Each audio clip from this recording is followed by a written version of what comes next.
അല്ലെങ്കിൽ നിന്റെ അച്ഛനോട് പോയപ്പോഴേ. അതെ, അച്ഛക്ക് പണിയൊന്നും ഇല്ലാത്തോണ്ട് കൈ കാശില്ല. ഇത്തിരി താ ആന്റി. അപ്പോ നീ എന്നെ കൊണ്ട് വടിയെടുപ്പിക്കരുത്. വീട്ടിലേക്ക് പോയിക്കോ. ഇല്ല, എനിക്കും ചിക്കൻ വേണം. നിനക്ക് ഞാനിന്ന്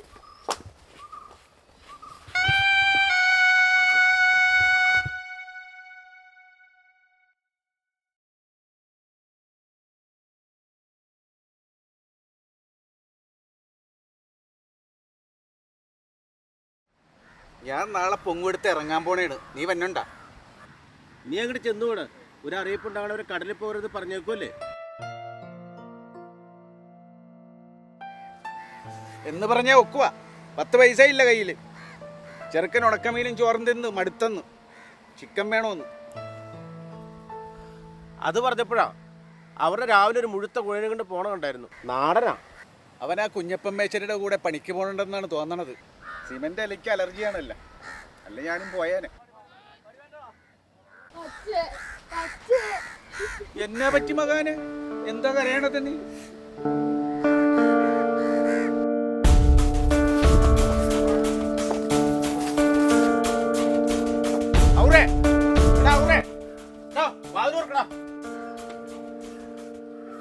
അതെ, ഇപ്പൊ നിങ്ങളോട് എനിക്ക് സംസാരിക്കാൻ സൗകര്യമില്ല കേട്ടെ.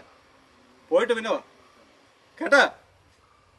എടാ നാറി, ഒരു ചട്ടിന്ന് ചോറും കൂട്ടാനും കഴിച്ചല്ലേടാ നമ്മ വളർന്നത്. നിന്റെ പഴംപരാണോന്ന് എനിക്ക് കേക്കണ്ട കേട്ടാ.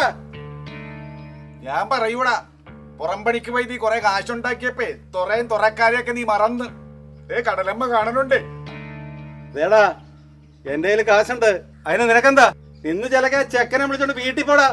അവിടെ നമ്മളൊരു വള്ളത്തിൽ കടലിൽ പോയവരാ. ഇല്ലടാ, അവരെ കടലിൽ പോകാൻ നിർത്തി. ഇനി ഒരുത്തൻ്റെയും വള്ളത്തേല് അവരെ വരികയല്ല. ഞങ്ങൾ ഈ തുറയും തന്നെ പോവാടാ. അത് ഞങ്ങൾക്ക് അറിയാടാ. അതാണല്ലേ കുറെ നാളായിട്ട് നീ ഞങ്ങൾ മൈൻഡ് ചെയ്യാതെ നീ നടക്കണത്. പള്ളിപ്പുറത്ത് നീ സ്ഥലം മേടിച്ചത് ഞങ്ങൾക്ക് അറിയാം. ഓ സന്തോഷം, എല്ലാം അറിഞ്ഞല്ലോ. ഇനിയൊന്ന് പോയിത്താ, ഞങ്ങളൊന്ന് ഭക്ഷണം കഴിച്ചോട്ടെ. ചെന്ന് കഴിക്ക് ബേബി.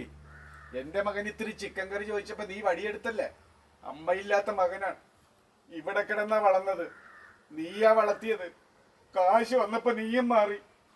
ഞങ്ങളെ വീട്ടില് ഞങ്ങള് വെച്ച ചിക്കൻ കറി നിങ്ങളെ മകന് കൊടുക്കണമെന്ന് നിയമമൊന്നുമില്ലല്ലോ. എന്റെ മകന് 2 കഷ്ണം കൊടുത്തിട്ട് നീ കഴിച്ചാ മതി. പറ്റില്ല എന്ന് പറഞ്ഞില്ലേ? പെണ്ണ് കെട്ടുന്നതിന് മുമ്പേ തൊറയില് പിച്ചാത്തി പുരുഷൻ എന്നാണ് ഞാൻ അറിയപ്പെട്ടിരുന്നത്. അറിയാല്ല, എന്നെ കൊണ്ട് ഇനി പിച്ചാത്തി എടുപ്പിക്കരുത്. അവര് കുറച്ച് കറി ചെക്കന് കൊടുത്തേക്ക്. പിച്ചാത്തി അവനില്ലടാ, ഉണ്ടടാ.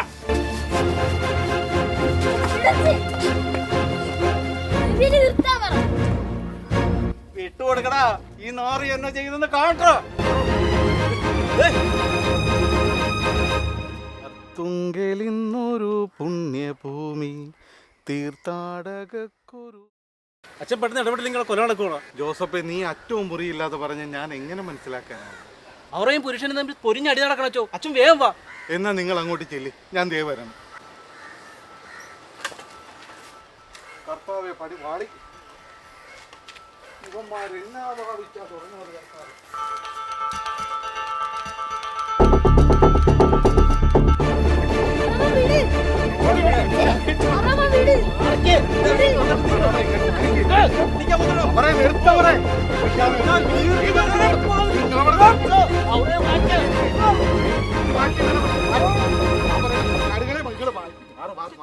കർത്താവേ, ഇപ്പൊ എന്റെ വലത്തെ കയ്യിലെ കമ്പി ഒടിഞ്ഞേനായിരുന്നു. അച്ചോ, എന്റെ മകൻ ഇച്ചിരി ചിക്കൻ കറി ചോദിച്ചിട്ട് ദൈവം കൊടുത്തില്ലച്ചോ. ബേബി എന്റെ മകനെ തല്ലുകയും ചെയ്തു. ഞാൻ തല്ലിയൊന്നുമില്ലച്ചോ, പേടിപ്പിക്കാൻ വേണ്ടി ഒരു വടി എടുത്തതാ. ജോസഫേ, നീ അകത്തൊന്നൊരു കസേര ഇച്ചിരി കുടിവെള്ളം എടുത്തുണ്ടോ? ശരി അച്ഛാ. ചാക്കോ, നീ എന്റെ സൈക്കിൾ എടുത്തിട്ട് ആ ശശിയപ്പന്റെ വർക്ക്ഷോപ്പിലൊന്ന് കൊടുത്തേക്കാച്ചോ. അച്ചോ, 2 ലക്ഷം ചിക്കൻ ഈ ചെക്കന് കൊടുത്തെന്ന് വെച്ച് ആകാശം ഇടിഞ്ഞു വീഴുവൊന്നുമില്ലല്ലോ. അവിടെ വെള്ളമൊന്നും അവിടെ കാണുന്നില്ല.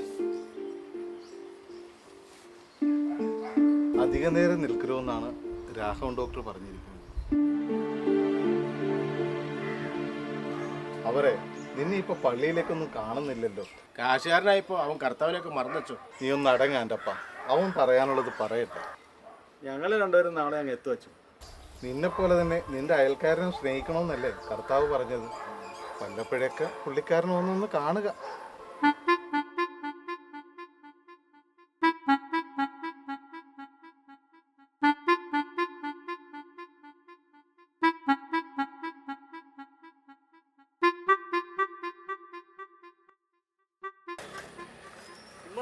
എന്താണ് തപ്പണത്? എന്റെ കോഴിയെ രാവിലെ മുതൽ കാണാനില്ല.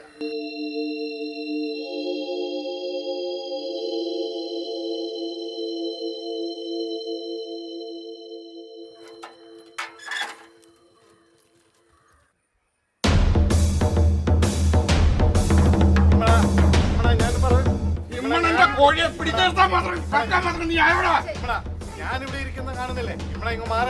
അച്ഛാ, അച്ഛൻ ഇതിന് മധ്യസ്ഥം ഒന്നും വഹിക്കണ്ട. ഞാൻ ആ കറി അങ്ങ് എടുക്കാണ്.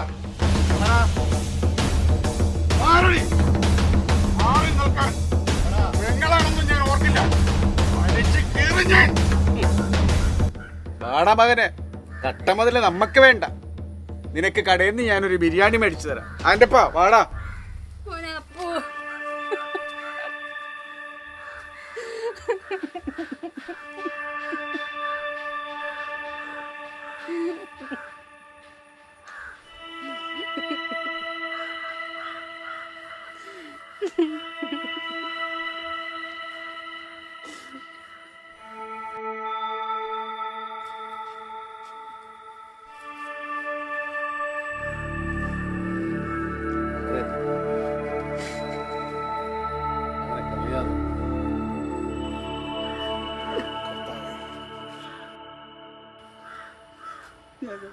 പോവായിരുന്നു വെച്ചു.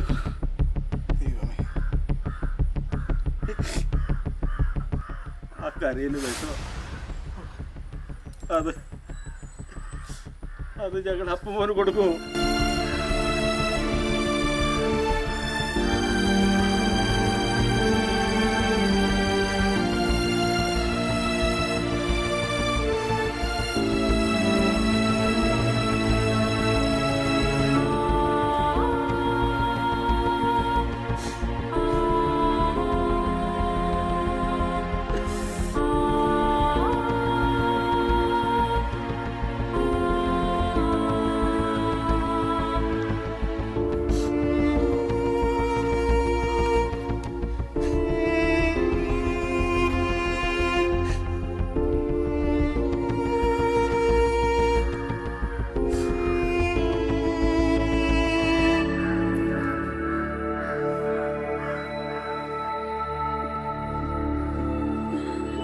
അപ്പുമ്മ വന്ന് വിളിച്ചില്ലെങ്കിൽ നമ്മൾ പോയ നിശ്ചയ.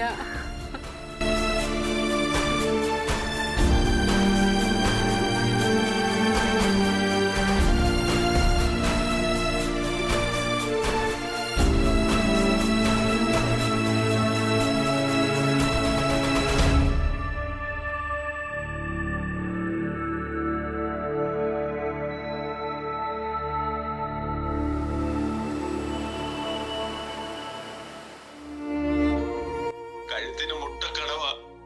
പണി സൈറ്റിൽ വന്ന് എല്ലാവരുടെയും മുമ്പിൽ വെച്ച് നാണം കെടുത്തിയപ്പം ഒന്ന് പതറി പോയടാ. വൈകാതെ വീടും അവര് കൊണ്ടുപോകും. നമുക്ക് നമ്മുടെ വീടുണ്ടടാ.